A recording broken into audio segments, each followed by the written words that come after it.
Está sintonizando Radio 316, una serie original de Lo que dice la Biblia Channel.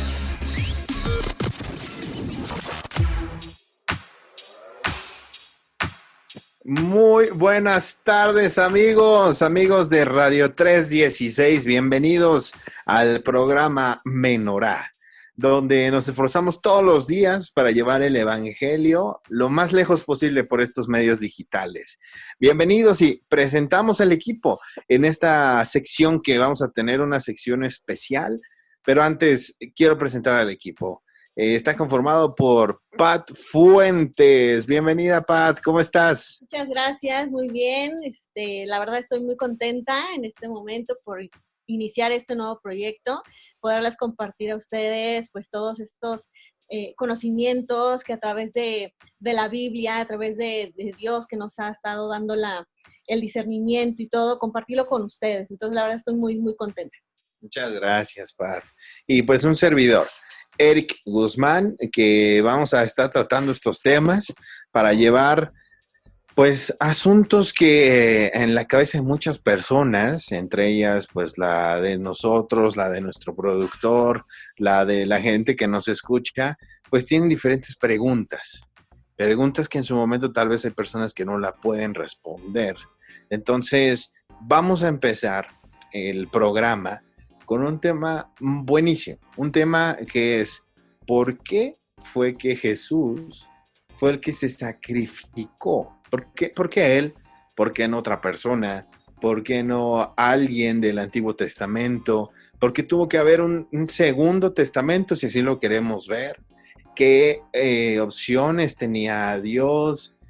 Todas esas preguntas, principalmente ¿por qué fue Jesús el Mesías? Son las que se van a contestar a través de este estudio. Un estudio de aproximadamente más o menos de 5, 6, 7 capítulos, si no es que un poco más, donde vamos a explicar paso por paso por qué Él fue, ¿no? ¿Por qué Él fue el que se sacrificó? ¿Qué significa el sacrificio? Eso es muy importante, porque seguro has escuchado a muchas personas que te han querido hablar de la palabra, decirte, es que Jesús murió por nosotros. Y dices, ok, está bien, pues gracias, que tengas buen día, ¿no? Pero en realidad, ¿por qué fue Él? ¿Qué características tenía que tener la persona, el Mesías, el Cristo, para poder determinar un sacrificio? ¿Y por qué un sacrificio y no alguna otra metodología? Lo vamos a ver a través de este estudio, ¿no, Pat? Sí, y realmente aquí también algo muy importante que resaltar es que cuando uno estudia la Biblia, no es estudiar como un libro cualquiera, ¿no? Siempre tener ese discernimiento por parte del Espíritu Santo, ¿no? Que Él nos esté guiando. Y hay que escarbar, porque pues así vamos a ir descubriendo más cosas. Tal vez en algún momento hemos leído la Biblia y la leemos por leer, pero vuelves a leer ese capítulo o ese libro y encuentras pues más cosas, ¿no? Más cosas interesantes. Entonces realmente es lo que Dios quiere, que siempre estemos escarbando, profundizando en la palabra de Dios, ¿no? Entonces... Excelente, Pat, perfecto. Entonces iniciamos. Este estudio se va a llamar Fiestas Solemnes. ¿Por qué Fiestas Solemnes? Porque vamos a hablar de la estructura del tabernáculo en el Antiguo Testamento, que era una forma de acercamiento de Dios entre los israelitas, después de que salieron de Egipto. Entonces, todo esto tiene simbologías importantes. Lo vamos a explicar poco a poco acerca del tabernáculo y cuál era su función principal, que como decía, era que necesitaban los israelitas la presencia de Dios en su camino durante todo ese tiempo en Israel, ¿no? Y precisamente en la antigüedad se utilizaba diferentes artefactos, artículos y muebles para mantener la presencia de Dios, ¿vale? Esa sería la primera parte, ¿no? La segunda parte es las fiestas que se llevaban a cabo para Dios. ¿Y por qué necesitaban hacer fiestas? ¿Qué significa la palabra fiesta para empezar, ¿no? Que lo veremos posteriormente después de conocer el tabernáculo. Y después de conocer el tabernáculo y conocer las fiestas, vamos a ver cómo esto hace match con la venida de nuestro Señor. Todo eso lo vamos a explicar para que te quede claro por qué es que existe la Biblia y por qué es que lleva esa estructura, ¿no, Pat? Ajá, es correcto. Entonces, pues vamos a comenzar con este tema, que es el tabernáculo, ya como lo comentabas. Hay veces que en la Biblia o que se menciona que es tabernáculo o santuario. Es lo mismo, nos estamos refiriendo pues, a este gran, digamos, parece, es más, una carpa, que Dios mandó hacer aquí en la tierra, ¿no? Pero es igual, es tabernáculo o santuario. Esto en hebreo, es la palabra Mishkan. Literalmente esto significa morada, es la morada de Dios. Lo que queremos identificar es, primero, ¿qué es el tabernáculo?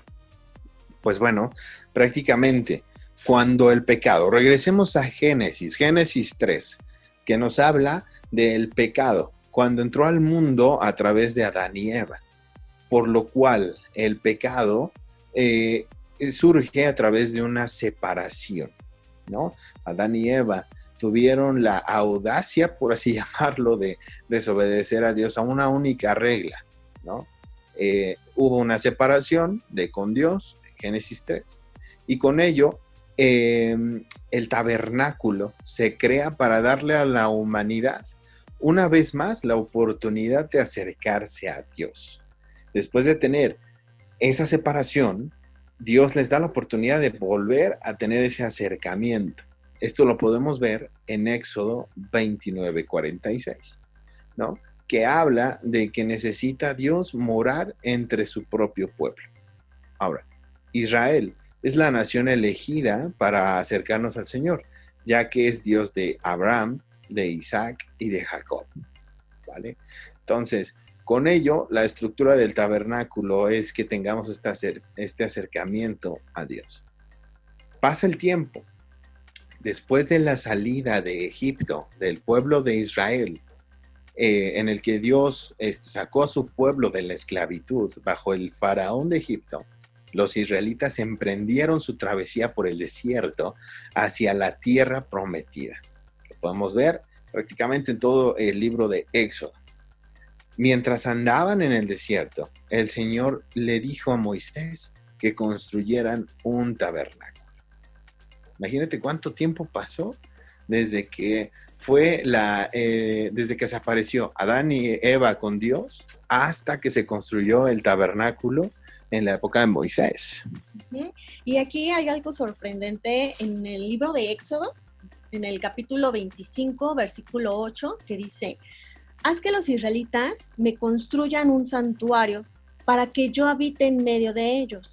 Deberán construir el tabernáculo y su mobiliario exactamente según el modelo que te mostraré. Esto, la verdad es que a mí me pone a pensar muchas cosas, ¿no? Es decir, que Dios no lo hace todo de así, digamos, que se me ocurrió ahorita, sino realmente Dios siempre tiene ya los planes, Dios siempre ya tiene la solución. Entonces, aquí lo que quiere decir es que ya había un santuario celestial. Dios le mostró a Moisés, ¿no? Un santuario que lo tenía que replicar aquí en la tierra, ¿vale? Entonces, este tabernáculo que Moisés vio y que empezó a construir junto con todo el pueblo, era un santuario móvil. Se tenía que trasladar porque obviamente Dios les decía, nos quedamos aquí, y hubo un momento en que Dios les decía, vamos, caminemos más sobre el desierto, y se tenían que ir moviendo. Entonces aquí, como les decía al principio, era como una tipo carpa, fue construido por los israelitas. Aquí algo que quiero resaltar también es que las cosas que se hacen para Dios se deben de hacer de corazón.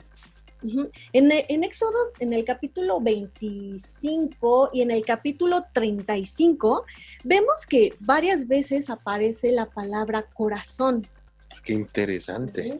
corazón. ¿Por qué? Porque Dios decía que trajeran las ofrendas para la construcción del tabernáculo, para hacer todos los utensilios, el mobiliario de oro, de bronce, de telas ahí que ellos utilizaban como lino fino, etcétera, etcétera. Entonces Dios le dijo a Moisés, dile al pueblo que ofrendan, pero de corazón. No quiero que la gente lo haga a la fuerza, ni que sea así de mala gana, casi, ¿no? Pero eso también lo vemos en nuestras vidas. Todo lo que hagamos para Él tiene que ser y tiene que nacer de nuestro corazón.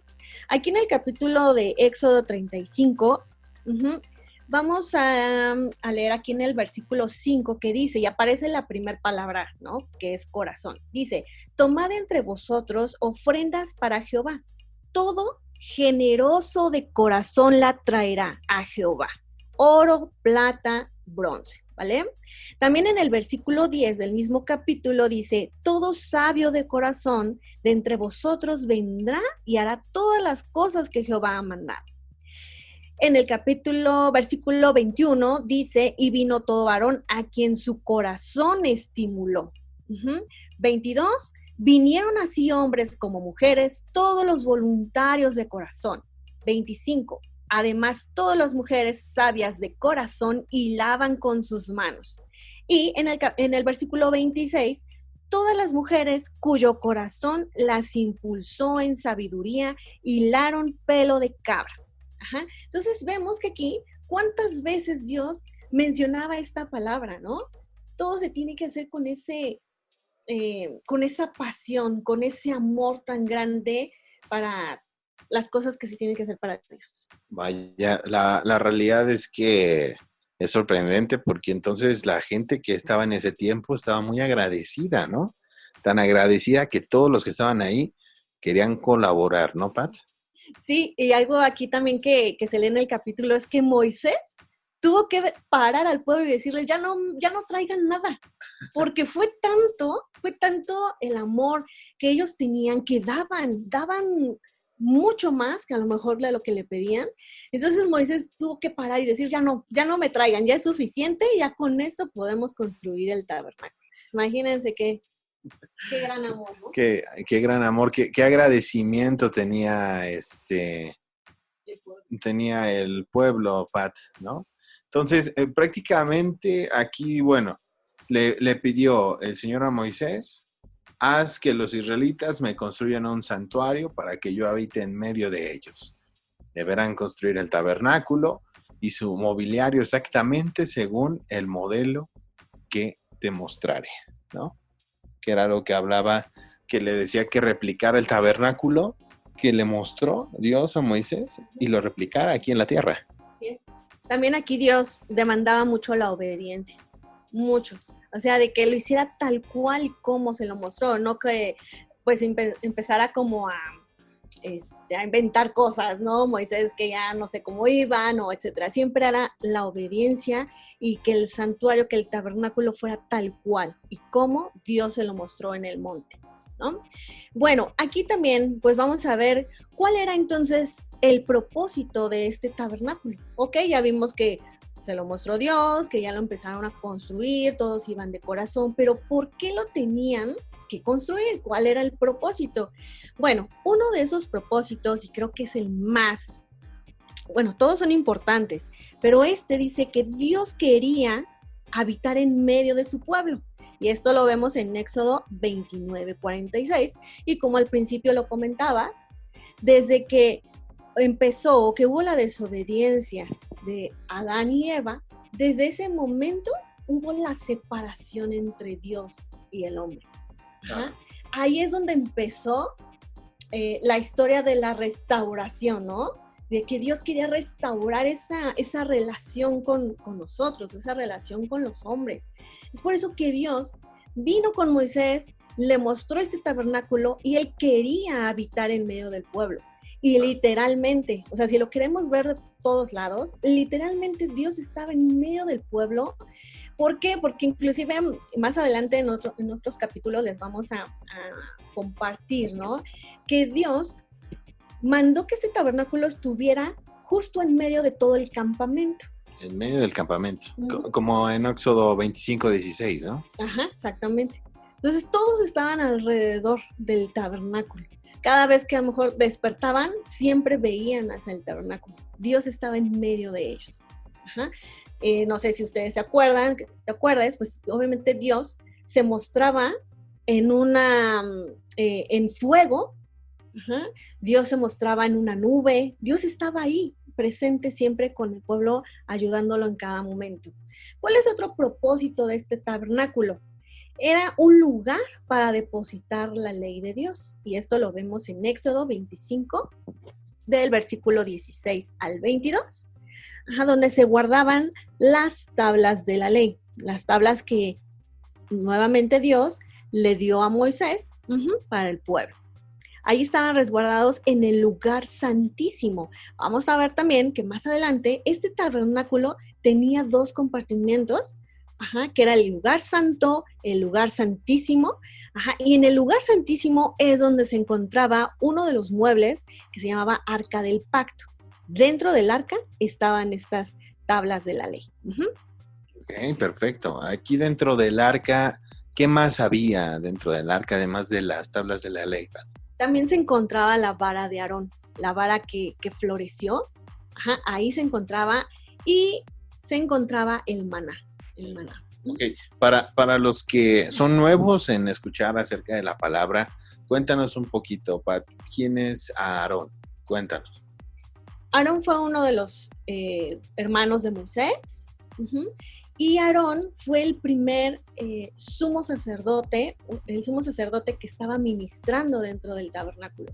Él era el que tenía a cargo a todos los levitas, para que ofrecieran los sacrificios, para que se hiciera todo el servicio, el mantenimiento del tabernáculo. Entonces, Aarón era justamente el líder. Era el líder. Más adelante vamos a ver lo que son los levitas, ¿no? Seguro se preguntarán mucho, ok, Aarón es uno de los hermanos de Moisés, perfecto, pero él como líder de los levitas, ¿qué hacía con ellos, no? Ya lo veremos más adelante, pero para que sepan la importancia de lo que había dentro del tabernáculo, ¿no? Hablabas que además estaban las tablas de la ley, son aquellas de las que vemos en las películas, ¿no? Sí. En las que vienen los mandamientos, Pati, ¿no? Exactamente, los 10 mandamientos. Otro de los propósitos del tabernáculo, algo muy importante, es que el pueblo tenía que saber que había muerte sustitutiva. ¿Qué es esto? Dios no es un Dios que se arrepienta, ¿no? De lo que diga, de lo que haga, no. Dios es un Dios de orden, y las cosas que Él dice se cumplen. ¿A qué me refiero? Dios menciona, ¿no?, que la paga del pecado es la muerte. ¿Qué pasó con Adán y Eva? Ellos pecaron, ellos desobedecieron a Dios. Entonces se tenía que cumplir la ley. ¿Cuál era la ley? La muerte. La muerte, ¿no? Entonces Adán y Eva tenían que morir. La otra opción que había es que, ok, se cumple la ley, pero decía Dios, yo muero por ellos, yo pago ese precio. Entonces, eso fue justo también el objetivo del tabernáculo. El tabernáculo es una sombra, todo es una sombra de lo que había de venir. Es una sombra de lo que se cumplió y de lo que se está cumpliendo cuando vino Jesús a la tierra. Entonces, pero retrocedamos un poquito, que había esa muerte sustitutiva. ¿Cómo lo estaban haciendo aquí en el tabernáculo en el tiempo de Moisés, en el tiempo de los israelitas que estaban en el desierto? Por medio de sacrificios. Ellos traían un becerro, traían un carnero, etcétera, ¿no? Y sacrificaban. Entonces, por medio de la sangre, simbólicamente, eran perdonados. Y así era todo el tiempo. Entonces, hacían el sacrificio del becerro, y sobre de ese sacrificio, digamos que se expiaban los pecados de todos, ¿no? Así es. De forma simbólica, es por eso la importancia también de las funciones, en este caso de Aarón, que era el sumo sacerdote, eran los que llevaban, los que ministraban todo este tipo de sacrificios. Entonces era eso. Y para nosotros, el propósito de este tabernáculo es conocer y entender. A lo mejor muchos lo conocen, pero no muchos lo entienden, que es el plan de salvación. Ajá. Y que lo veremos un poco más adelante, conociendo las fiestas y demás, ¿no? Exactamente, ya lo vamos a ver con más detalle en esos temas. Muy bien. Ahora sí, veamos en este caso los componentes del tabernáculo. Claro, perfecto. De hecho, eso es lo que me llama mucho la atención, porque tan solo imaginen, amigos, que Dios dio instrucciones precisas a Moisés sobre cómo debía de construir el tabernáculo, ¿no? En Éxodo 25:5 nos enseña cómo comienza la construcción del tabernáculo. Entonces, el pueblo debía construirlo todo tal y como Dios había indicado a Moisés, ¿no? Él les recordó esto en diversas ocasiones, ¿no? ¿Dónde lo podemos ver? Les recordó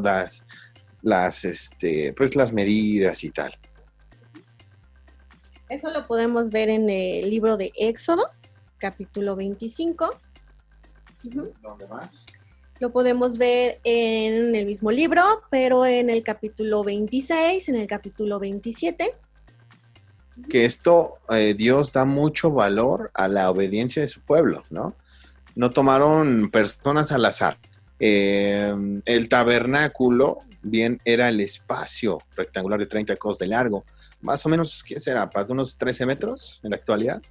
Y 10 de ancho, y de altura, más o menos unos 4 metros, ¿no? Ajá, aproximadamente. Perfecto. Constaría de 2 partes principales, ¿no? Hablábamos hace un momento del lugar santo y del lugar santísimo, ¿cierto?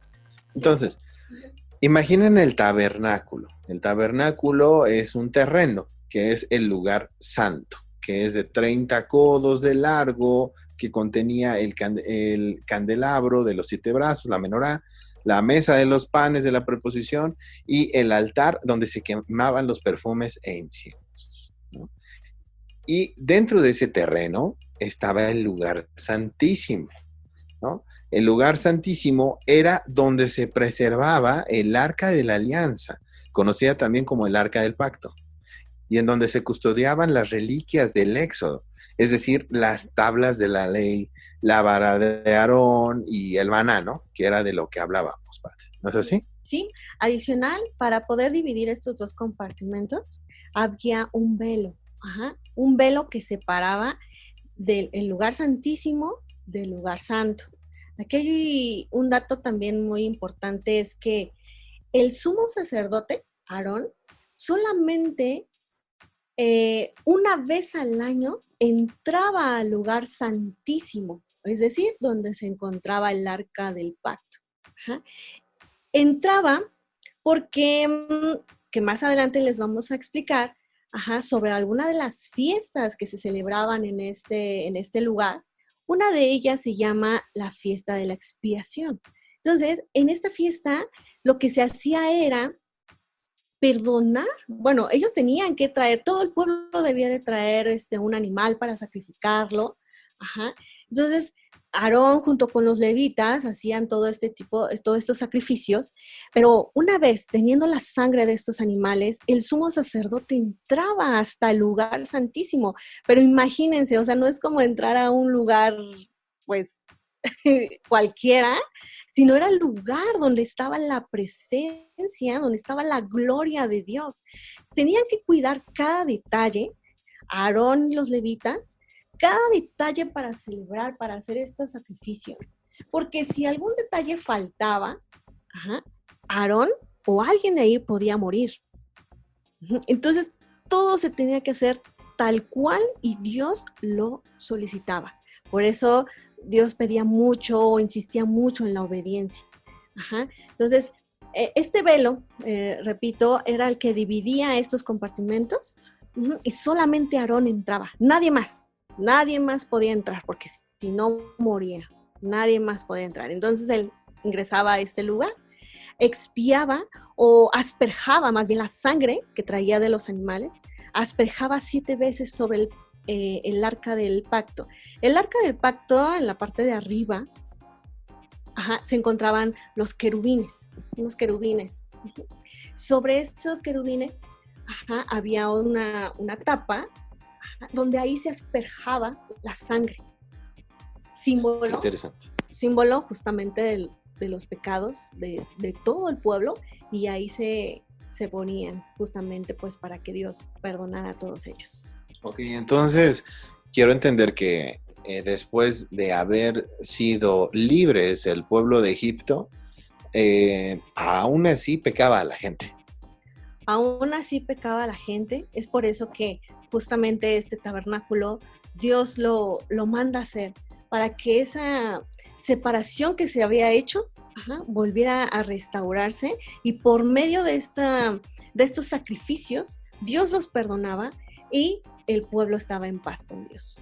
Claro, ok, perfecto. Entonces era a través de un sacrificio, una metodología, digamos, pues laboriosa, ¿no? Cansada, que si cometían un error, ya valía uno de ellos, tenían que sustituirlo, pero nunca pasó, la Biblia nunca dice que haya pasado eso, ¿no? No, solamente habla acerca de dos de los hijos de Aarón. Aquí lo que pasó fue que pues ellos tomaban las ofrendas, tomaban todo lo que se hacía en el tabernáculo como muy a la ligera. No lo hacían con ese respeto hacia Dios. Entonces Dios vio eso. Ustedes acuérdense que al principio les decía, todo se tiene que hacer de corazón. Entonces estos hijos de Aarón ya no le dieron esa importancia y Dios los destituyó ahora sí que del lugar. Del lugar. Ok, perfecto. Pues amigos, esto ha sido muy interesante hasta ahora. Vamos a un pequeño corte en Radio 316, muy breve, casi nada, ¿no? Y seguimos aquí en su programa Menorá, en la sección de fiestas solemnes, amigos. Estás sintonizando Radio 316, una serie original de Lo que dice la Biblia Channel. No te despegues, en un momento regresamos. El mundo está cambiando y las reglas también. El gran reset ha comenzado. Descubre la verdad detrás del reinicio que marcará Un antes y después en nuestra actualidad. Búscalo en nuestras listas de reproducción Acontecer Live Studio en nuestro canal de YouTube Lo que dice la Biblia Channel.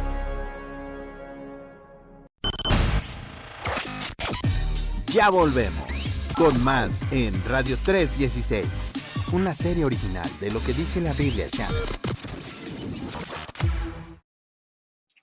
¿Ya ven que no nos tardamos? Todo fue rapidísimo.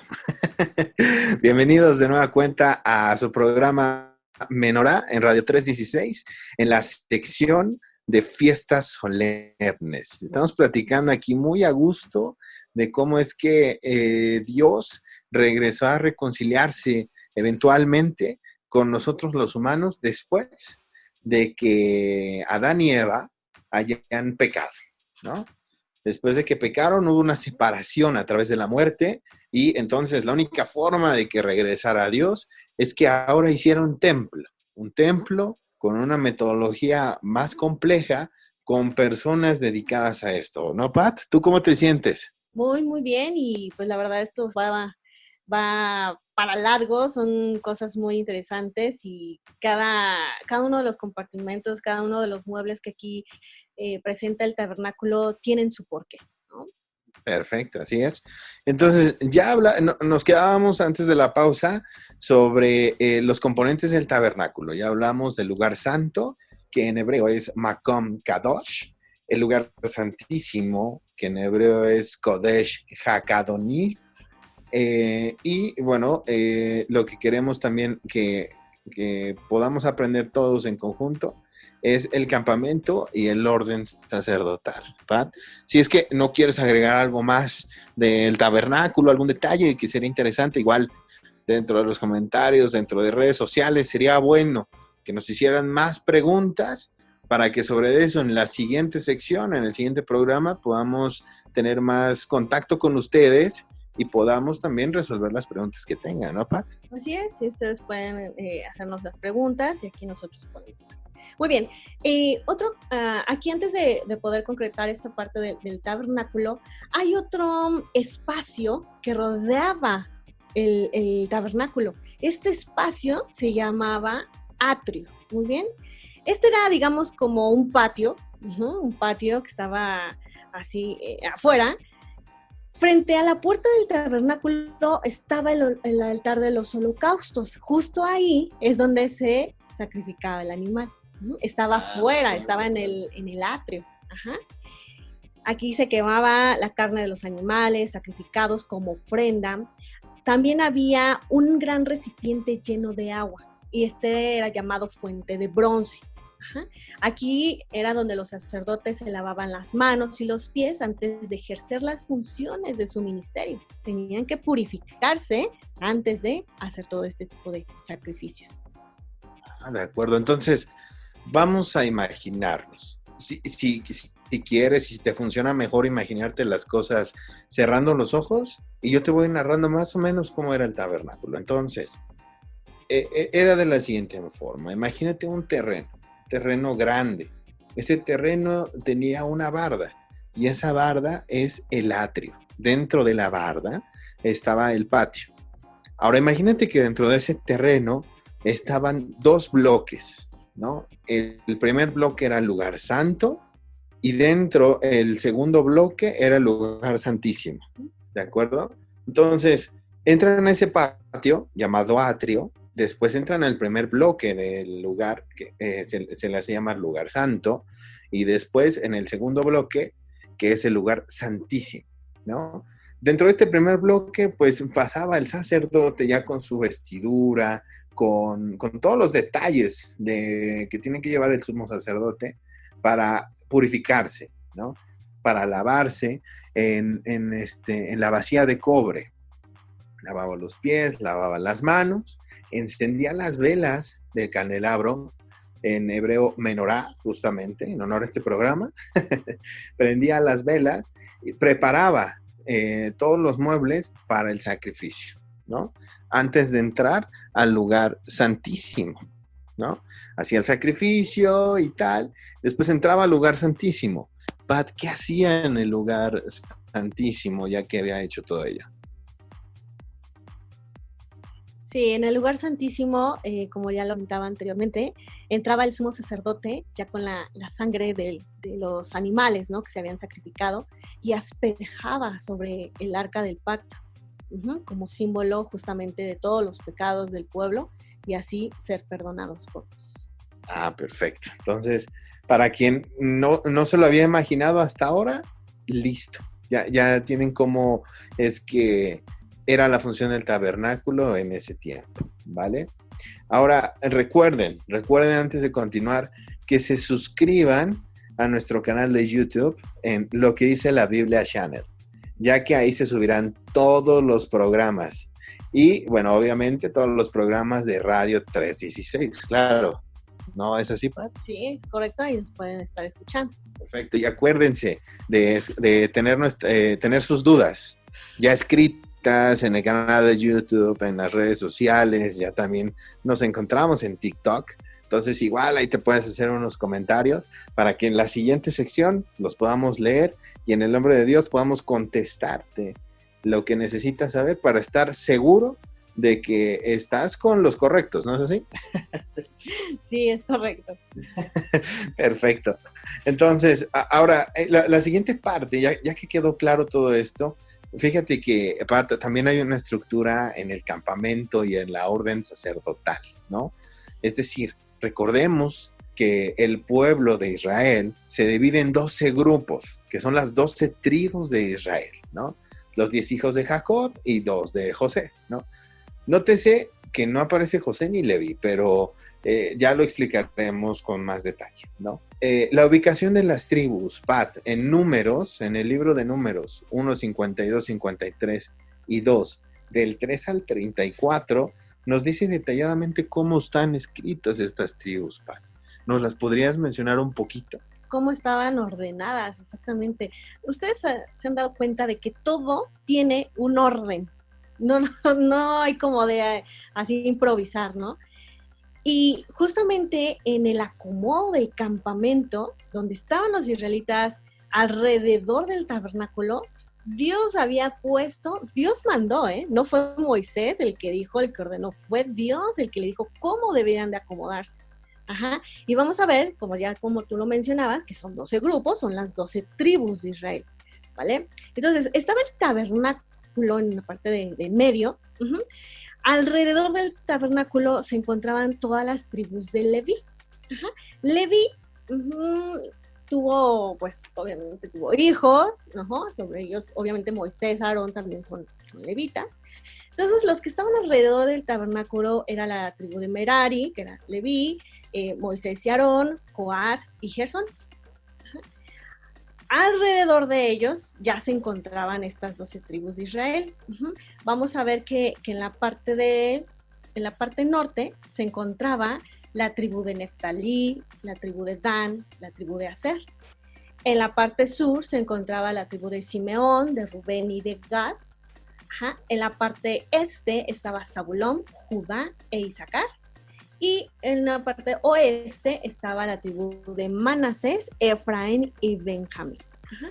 Aquí hay algo muy curioso, la verdad es que justo donde estaba la entrada del tabernáculo, la entrada de donde se acuerdan que estaba el atrio tiene una puerta, esa puerta daba directamente enfrente de la tribu de Judá. Okay. Acuérdense que la tribu de Judá es muy importante para la vida, para la historia de la humanidad, ¿no? ¿Por qué? Aquí de la tribu de Judá es donde nació nuestro Señor Jesucristo. De hecho, hay un versículo que dice que de esta tribu es de donde van a nacer, ¿no? Uh-huh. Seguro se los vamos a decir más adelante, no se preocupen. Y con ello, pues hablando justamente de cómo estaban ordenados, pues el campamento de Israel y qué era lo que tenía este campamento, el atrio, los dos lugares, el lugar santísimo y el lugar santo, pues existían personas elegidas por Dios para ejercer el servicio dentro del santuario. Y evidentemente, pues encargarse de armarlo, ¿no? Darle mantenimiento, desarmarlo en el momento indicado, ¿no? Por lo cual, es importante aclarar, Pat, que no todos los levitas eran sacerdotes, ¿no? ¿Qué nos puedes decir al respecto? La familia que tuvo el privilegio de iniciar esta adoración fue la de Aarón. Ajá.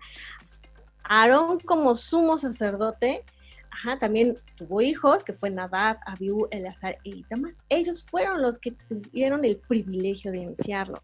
No todos los levitas eran sacerdotes. Vaya, porque aquí también Dios habla acerca de la perfección, ¿no? Había levitas que a lo mejor tenían alguna enfermedad, alguna o deformidad, qué sé yo, ¿no? Entonces Dios quería que los levitas fueran perfectos, que estuvieran bien, en todos los aspectos de su vida, los aspectos de su cuerpo, físicamente, etcétera, etcétera. Entonces era por eso que se elegían este tipo de personas, ¿no? Vale. Uh-huh. Ahora, aquí algo que también me gustaría compartirles es que hablando de lo mismo, del orden que Dios tiene, aquí ya hablamos cómo estaban organizados, cómo estaban acomodadas todas las tribus alrededor del tabernáculo, ¿cierto? Claro. Bueno, pues aquí también, a la hora de que el pueblo de Israel tenía que levantarse y caminar en el desierto, también había un orden de quién debía partir primero, qué tribu tenía que llevarse qué cosa del tabernáculo, atrás de estos quién debía partir, etcétera, etcétera. Entonces todos iban marchando en orden. Por ejemplo, aquí hablamos que al frente iba primero la tribu de Judá. Qué curioso, ¿no? Que a pesar de ser una tribu que fue acomodada dentro del que digamos que no tiene tanta importancia bíblicamente, pero es la primera en marchar. Es la primera en marchar. Aquí ustedes lo pueden ver en el libro de Números, capítulo 10, versículo 14.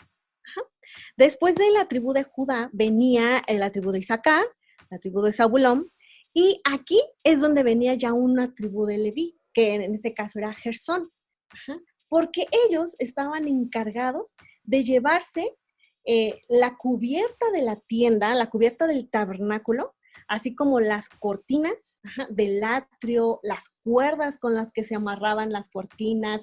Ellos eran la tribu de Leví, que es Gersón. Ellos se encargaban de llevarse estos utensilios del tabernáculo, ¿vale?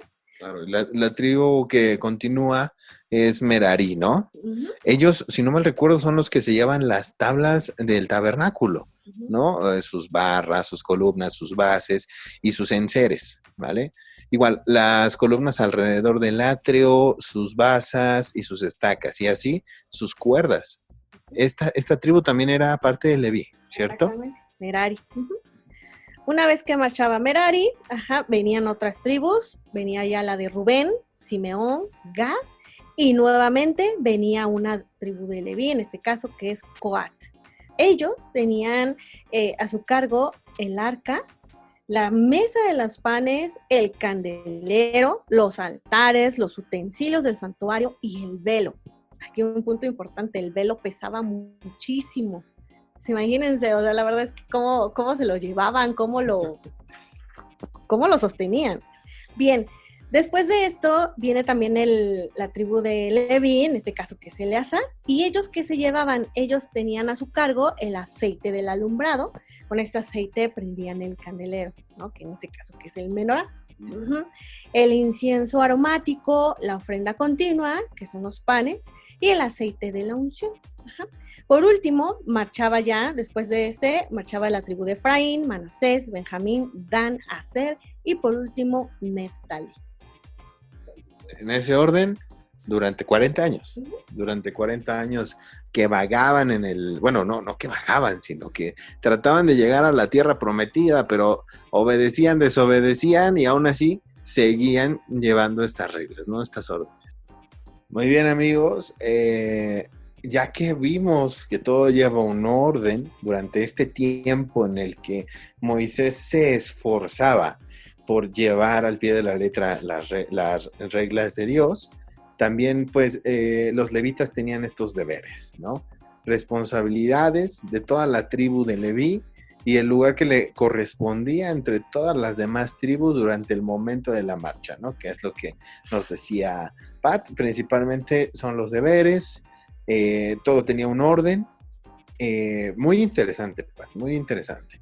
Ahora, me encantaría que pudiéramos hablar sobre su vestimenta, ¿no? La vestimenta sacerdotal, la vestimenta sagrada. Dios estaba enseñando a su pueblo cómo adornarlo, Pat, ¿es verdad? Uh-huh. Lo podemos ver en Éxodo 28 y 29, algunos detalles acerca de esta vestimenta. Para ello, se necesitaban ministros que supervisaban las operaciones del tabernáculo, como ya lo decíamos, y que ayudaran al pueblo a mantener su relación con Dios. A estos hombres se les llamó sacerdotes y levitas, y solo podían ser descendientes de la tribu de Leví. De Leví, perfecto, muy bien. Un sacerdote no solo era de la tribu de Leví, sino además era descendiente de Aarón. Como decíamos, primer sumo sacerdote de Israel. Como tal, Aarón tenía a su cargo a todos los sacerdotes y levitas. Lo podemos ver en Éxodo 28:1 y Números 3:38. Ya que Aarón representaba a Cristo como sumo sacerdote, mientras que sus hijos simbolizaban el ministerio de Cristo y la iglesia. Los sacerdotes realizaban los sacrificios, daban mantenimiento al tabernáculo e instruían al pueblo de cómo seguir a Dios. Jesús es ahora nuestro sumo sacerdote. Lo podemos ver en todo el libro de Hebreos 8, ¿cierto, Pat? Y sobre la vestimenta, ¿nos puedes hablar de los materiales y todo lo que se necesita para las vestiduras sagradas? Aquí en el libro también de Éxodo capítulo 28:5, vemos que los materiales para la vestimenta, oro, azul, púrpura, carmesí y lino torcido. Uh-huh. Estos materiales eran de los mejores, de los más finos, dice justamente el capítulo que les acabo de mencionar, eran de obra primorosa. O sea, era de lo mejor que que podían vestir los sacerdotes y los levitas. Aquí vemos también que dentro de la vestimenta de los sacerdotes había una túnica bordada. Esto lo pueden ver en Éxodo 28:40. Esta túnica era de una sola pieza. No sé si han visto o se imaginen, por ejemplo, luego que pasan en las películas, ¿no? Que, por ejemplo, Jesús lo que vestía era justamente así, una túnica de una sola pieza. No era como de varias, sino era como tal un vestido que se lo ponía y llegaba hasta los pies. Así mismo era lo que vestían los sacerdotes. Perfecto. Mira, pues vamos a dejarlos picados, porque ya se nos terminó el tiempo, Pat. Okay. Vienen detalles muy interesantes acerca de la vestimenta, ¿cierto? Sí, la verdad que sí, vienen datos muy interesantes. Además, la vestimenta también tiene un propósito y también es sombra de lo que habría de venir con Jesús. Excelente. Muy bien, Pat, pues muchas gracias. El equipo de Menorá está muy agradecido en este primer capítulo, así que no lo olviden, Radio 316 por parte de Lo que dice la Biblia Channel, que nos encanta compartir el Evangelio, la palabra de Dios. Por favor, escúchenlo detalladamente, escríbanos sus comentarios, es muy importante, así mejoramos todos los días. Para acercar más acerca de la palabra de Dios. Entonces, síganos Facebook, TikTok, YouTube, en la Biblia, ahí nos encuentran a todos. Muchísimas gracias a todos, que Dios los bendiga y pues seguimos aquí con este gran proyecto y compartirles todo esto que es de Dios. Gracias, amigos. Radio 316, Menorá. El tiempo se ha terminado, pero no te preocupes, volvemos con más en Radio 316. Hasta pronto y que Dios te bendiga.